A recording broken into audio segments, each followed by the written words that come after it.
जथुमा आरो खेराइ फोरबो सानथामनि हाबाफारि लानानै बिथांमोना गाजा गोमजायै खुंदों आरो दिनै नैथि सानाव 10 फेब्रुआरि दिनै बिथांमोना जोंनि लाइमोनफोरखौ लानानै आरो जोंनि दिथागिरिफोरखौ लानानै मोनसे सावरायनाय हाबाफारि लादोंमोन आरो बेवहाय फैनानै जोबोद मोजां मोनदों दिथागिरिफोरखौ लोगो मोननानै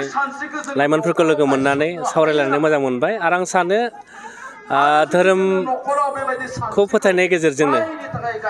धोरोमखौ सिबिनायनि गेजेरजोंनो जोङो जोंनि समाजारि थासारिफोरखौ जोङो माबायदि जोङो फोसाबनो हायो आरो जोंनि लाइमोनफोर जाय लाइमोनफोरा जोंनि उननि साफा नोगोरारि जागोन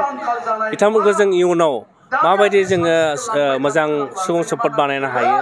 गेदेमा सुबुं बानायनो हायो बेफोर बाथ्राखौनो जोङो दिनै सावरायलायदों आरो फैनानै जोबोद गोजोननाय मोनदों धोरोमा एक्सुवेलि धोरोम सिबिनाय धोरोम फोथायनाया बे सोरबा बुंनायजों जाया एक्सुवेलि बे गावनि गोरबोनिफ्राय फैनांगोन आरोखि आं सानो सुबुं माहारिया सुबुंखौ अनसायनाय सुबुं माहारिया सुबुंखौ बोजबनाय मानिलायनाय बेबो धोरोमनि मोनसे पार्ट ओंखायनो आङो लाइमोनफोरखौ खावलायगोन मानोना जों मानसि हिसाबै जोनोम मोनदों आरो जोंखौ जे जोनोम होदों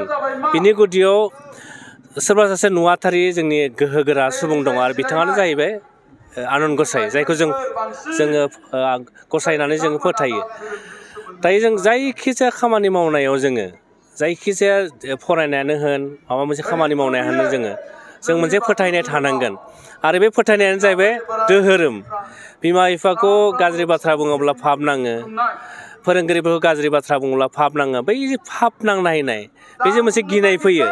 बे गिनायखौ जों जेब्ला मब्ला जोङो फिल खालामगोन मब्ला गोसोआव फैगोन जेब्ला जोंखौ माबा मोनसे गोहोआ जोंखौ बुहुमाव मानसि महरै जोंखौ जोनोम होदों आरो बे गोहोआनो जाबाय इसोर ओंखायनो आं सानो खामानिखौ मावलांनायनि गेजेरजों साइन्टिफिक वेजों मावलांनायनि गेजेरजों जोङो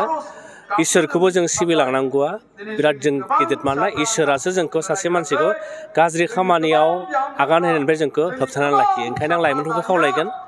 गावनि हारिखौ सिबिलांनायनि गेजेरजों गावबा गावनि धोरोमखौ फालिलांनायाबो आथिखालाव जोबोद गोनांथार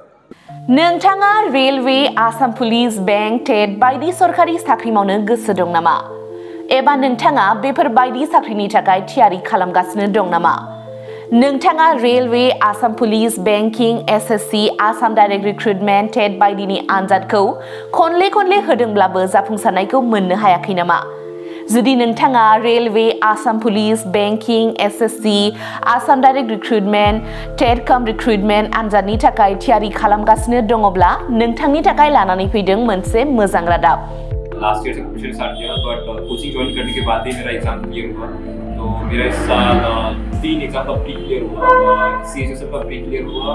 फिर आईपीएस पीओ का मेरा प्री क्लियर हुआ है और सीजीएल का भी मेरा प्री क्लियर हुआ है तो अभी मैं मेंस का प्रिपरेशन कर रहा हूँ क'क्राझार सहरनि RNB road ward number 6 Sai Baba मन्दिर एबा एयारटेल अफिसनि साखाथियाव दङ आईबीटी कोचिं इन्स्टिट्यूटआ आईबीटी कोचिं इन्स्टिट्यूटआव banking SSC railways defence TET आरो गुबुन सरकारि साख्रिफोरनि आनजादनि कोचिं होनाय जायो आरो बेनि मुं थिसननाया दासान्दि सोलिगासिनो दङ आं नाजानाय मेथ्सफोराव उइकफोर आयदा बाहायनाया एसे गोख्रों जाबाय आरो बाहाय सीए क्लासबो जायो माने सामफ्राम फाइनेल फेरफोर जानाय वाला मा जानाय जिउ मा जानाय बेखौ मोनगोन ओमफ्राय रिजनिंफोर इंग्लिश क्लास जाजोबो गासिबो मेरा क्वांट में एक्चुअली खराब था इसलिए मेरा ज़्यादातर एग्जाम में क्वालिफाई नहीं कर पा रहा था और कॉन्फिडेंट भी नहीं था जब से मैंने ज्वाइन किया है तब से मैंने क्वांट पे एक्चुअली अभी मैं क्वांट पे अच्छा हूँ और कर भी पा रहा हूँ तो अभी कॉन्फिडेंट भी हूँ और फैकल्टीज भी बहुत अच्छे हेल्प करते हैं बहुत आईबीटी कोचिं इन्स्टिट्यूटआव मुं थिसननायनि गोबां मुलाम्फाफोरखौ नोंथाङा मोननो हागोन जेरै लो course fees specially daily current affairs classes lifetime membership card weekly 5 to 6 days classes, comprehensive study materials, regular online and offline mock test, Make My Exam app, flexible class timings, doubt clearing session. बेफोर गासै सुबिदाफोरखौ नोंथाङा IBT coaching इन्स्टिट्यूटआव मोननो हागोन अब्ला थाबैनो मुं थिसनदो